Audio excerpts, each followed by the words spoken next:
नमस्कार दोस्तों, स्वागत है आप सभी का हमारे YouTube चैनल के ऊपर। तो आज हम बात करने वाले हैं एक ऐसी कंस्ट्रक्शन और इंजीनियरिंग कंपनी के ऊपर जो काफ़ी सालों से मार्केट में बिजनेस कर रही है और अभी उसका फंडामेंटल और टेक्निकल एनालिसिस बहुत ही अच्छा दिख रहा है। तो उनके ऊपर हम बात करने वाले हैं इस वीडियो में।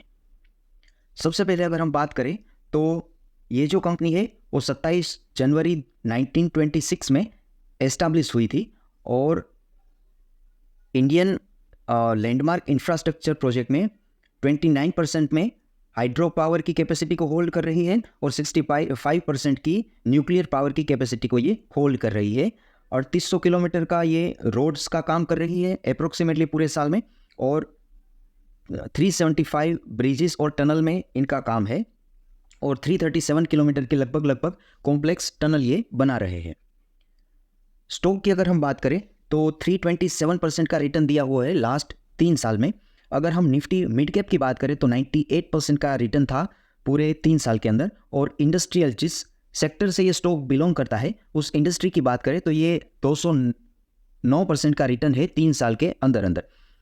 मैं इस स्टॉक का नाम कभी भी बीच में बोल दूंगा तो आप पूरे वीडियो को देखते रहिएगा। अगर हम कंपनी की पॉजिटिव साइड की बात करें तो शॉर्ट, मीडियम और लॉन्ग तीनों टर्म के अंदर ये स्टॉक की एक मूवमेंट है वो पॉजिटिव हमें देखने को मिल रही है। वॉल्यूम भी अच्छा खासा इंक्रीज हुआ है लास्ट वीक के अंदर।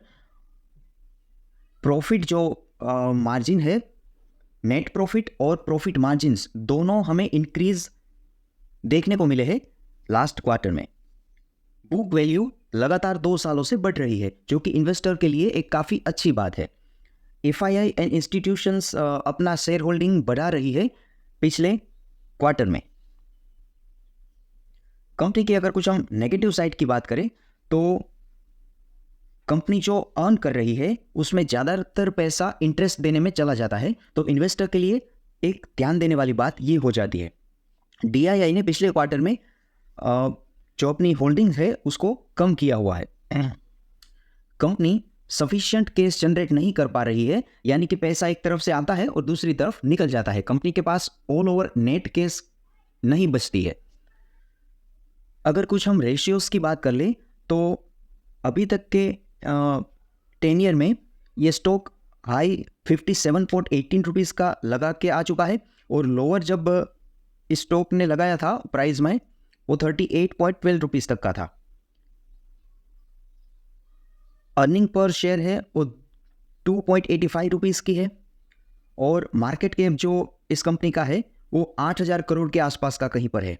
सेक्टर पी की अगर हम बात करें तो ये 42.57 के आसपास का है। कंपनी का जो पी है वो 16.72 का है। बुक वैल्यू इसकी नेगेटिव में दिखाई जा रही है।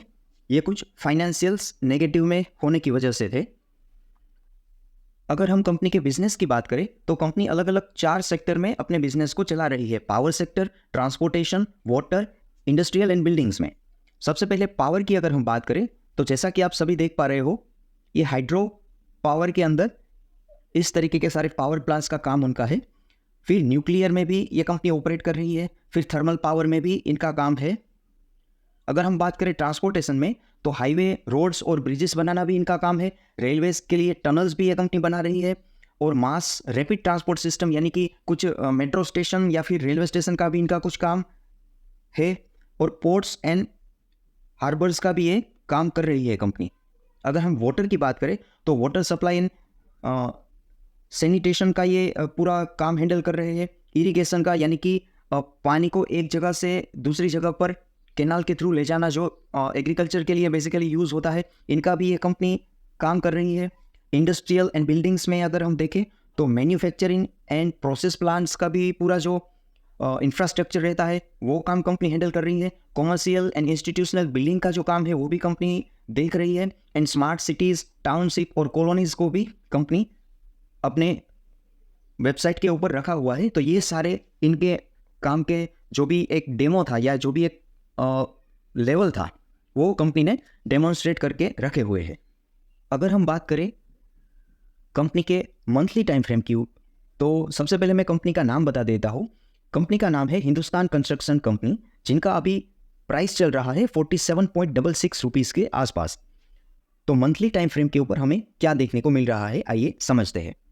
सबसे पहले अगर हम एक हॉरिजॉन्टल रेजिस्टेंस ड्रॉ करें तो वो कुछ इस तरीके का हमें देखने को मिल रहा है, जो कि है 41.43 रुपीज़ के आसपास। अगर प्राइस हिस्ट्री की बात करें तो यहीं लेवल से पिछले 2 बार सपोर्ट लिया गया था, फिर यहाँ पर प्राइस रुक के नीचे आया हुआ था, फिर यहाँ पर एक रेजिस्टेंस कंफर्म किया गया था, इसी जगह पर भी एक रेजिस्टेंस कंफर्म किया गया था, और जिस जगह पर अभी प्राइस चल रहा है वो भी एक बहुत ही अहम जगह पर चल रहा है। यहाँ पर प्राइस ने इस रेजिस्टेंस को टच किया था, फिर यहाँ पर कंसोलिडेशन हुआ और फिर एक वैलिड ब्रेकआउट हमें विथ वॉल्यूम देखने को मिला। तो ये एक टेक्निकल पीक बहुत अच्छी है जो कि मल्टीबैगर बन सकती है। प्राइस अभी काफ़ी ऊपर चला गया है अपने एक्सपेक्टेड एंट्री के लेवल से, तो जब भी प्राइस 42 या 43 रुपीज़ के आसपास यहाँ पर कहीं पर आता है तो आप एक अपना बाइंग वाला ट्रेड इनिशिएट कर सकते हैं। अगर हम टारगेट की बात करें तो ये जो ऑल टाइम हाई है 119 रुपीज़ का, वहाँ तक ये प्राइस जाने की पूरी कैपेसिटी रखता है। बीच में ये एक रेजिस्टेंस आएगा 65-70 रुपीज़ के आसपास वाला, लेकिन प्राइस जो लॉन्ग टर्म में अचीव करेगा वो है 119 रुपीज़ का टारगेट, जिसके लिए कम से कम 1 से 2 साल की वेटिंग भी करनी पड़ सकती है, लेकिन ये स्टॉक पूरी कैपेसिटी रखता है उस लेवल को अचीव करने की।